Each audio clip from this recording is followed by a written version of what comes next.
What's up, IT Ninjas? Hit the like and subscribe button if you have not already done so. Today we'll look at taking out the hard drive from a Datto Alto 3 backup unit. If you have a decommissioned device or unit with an expired warranty, you may elect to repurpose the drive.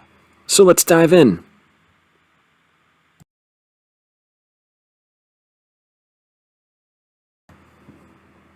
Turn over the device. 4 base screws will need to be loosened.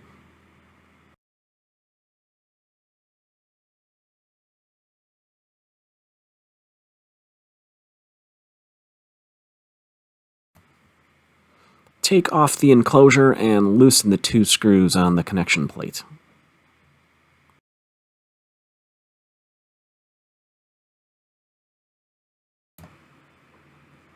Gently slide the drive forward.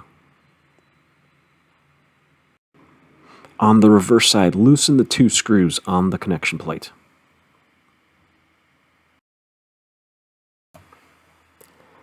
The hard drive has been removed and a usable 2 terabyte drive can be repurposed. Thanks for watching and hit the like and subscribe button, and we'll see you in the next video. Let's ninja fix it.